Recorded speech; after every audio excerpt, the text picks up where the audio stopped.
Ayun na mga ka-RB ang update sa ating project mga ka-RB. Nakapagbubong na tayo. So medyo nag-aayos pa tayo ng mga palupo pero tapos na yung ating mga pagbububong. May tsura ng ating Papakita ko sa inyo sa malayo yung ating ginawang bubong. Ayun mga ka-RB. Stainless nga pala yung ginamit nating gutter.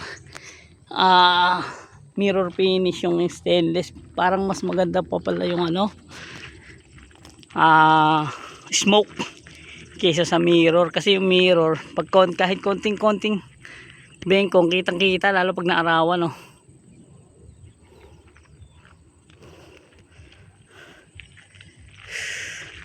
Papakita ko sa inyo sa malayo ang itsura ng ating ayun, yung palupo natin inaayos pa pero yung iba okay naman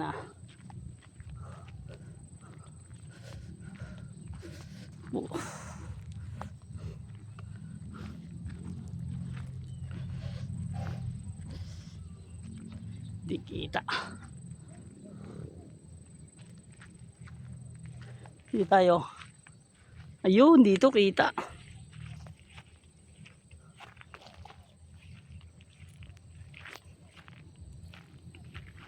Yun nakita niyo yung design. Napakaangas. Maganda sana sa harap, makita niyo sa harap. Masyado kasing malaki, mataas, kaya hindi niyo makita sa baba yung pagka banat natin, pero napaka quality niyan mga ka-RB. Hindi tayo taliban para makita nyo sa malayo kung ano yung tsura. Nandito tayo sa bundok. Yun, dito pala kitang kita. Kaganda. Ayan.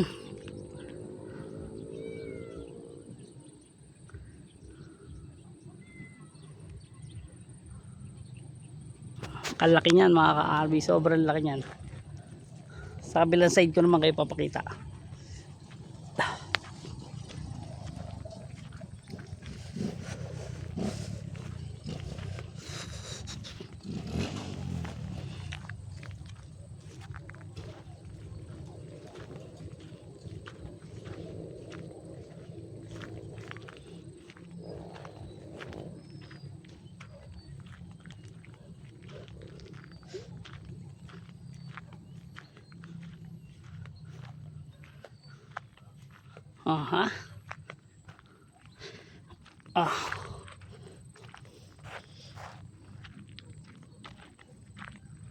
Medyo masama yung pakiramdam natin mga ka-RB, pero tuloy pa rin. Naririnig nyo, umiinda ako. Masakit yung aking tagiliran. Hindi ko alam, sa kakakobra yata to. Kita nyo mga ka-RB, stainless natin, quality. Nakapag-expand drill na rin pala tayo dyan. Tapos ito na, floringan na rin natin to.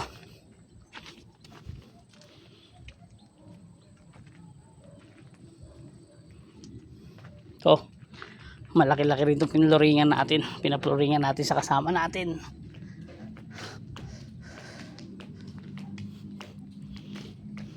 Yun, nagsisimula na rin tayo mag-expand drill. So, bali, nung minsan nga, nung bagong tayo magbugbog, may expand drill na yan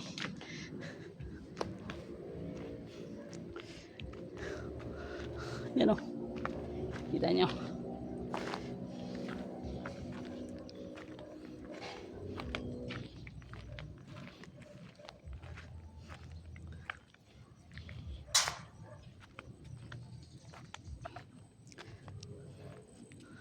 Yun kita nyo mga ka-RB, pantay yan, kaya lang yung kupe nagre-reflect.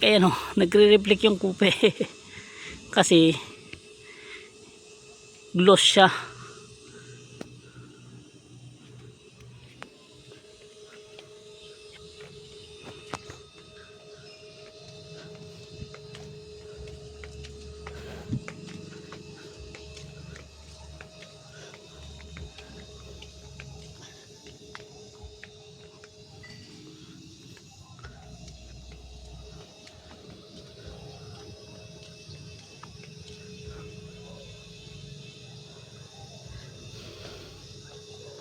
Bali ito, kasama to sa ni-restore natin eh. Binabago natin yan ha. Yan, kasama sa ginawa natin eh.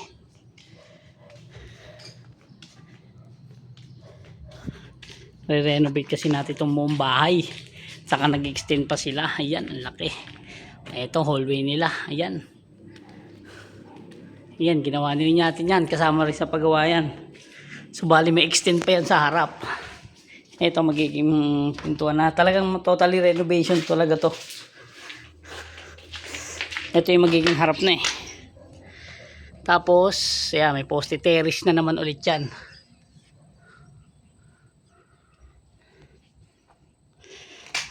Maniwala ba kayo mga ka-RB?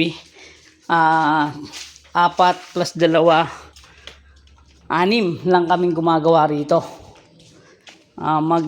Siguro magdadalawang buwan na kami ngayong isang buwan, magdadalawang buwan na nga.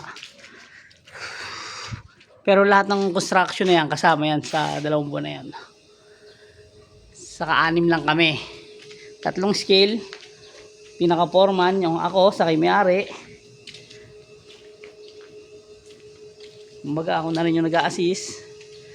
Tapos nagtatrabaho na rin. Tapos 3 skill, 3 labor.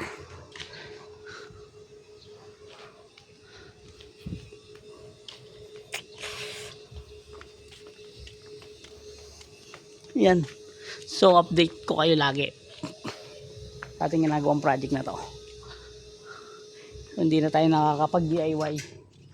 Gawa nang tayo ay sobrang busy na sa ating mga trabaho nung pandemic kasi. Kaya tayo nagdi-DIY. So wala tayong magawa sa bahay. Kaya puro DIY tayo. Nakilala naman yung channel natin sa pagdi-DIY. Pero ngayon kasi construction na. Balik na ang lahat sa normal. Kailangan na maghanap buhay. Yan o, kita nyo. Binabayaran dyan mga RB yung pagkanto ng stainless. May konting knowledge naman tayo sa lahat ng aspeto ng skill, pero hindi tayo magaling. Lahat ay ating pinag-aaralan. Kahit di pa masyado magaling, at least meron. Ito sa atin din to eh. Tayo rin yung nakarang unang gumagawa dyan, kaya lang nahinto. Ito nga unang pinauna.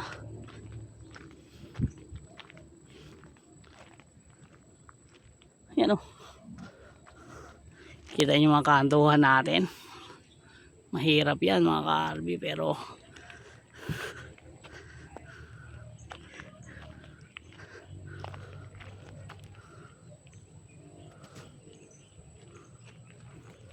so ganun muna. Yun na lang muna mga ka-RB. Update ko na lang kayo palagi sa ating ginagawang project.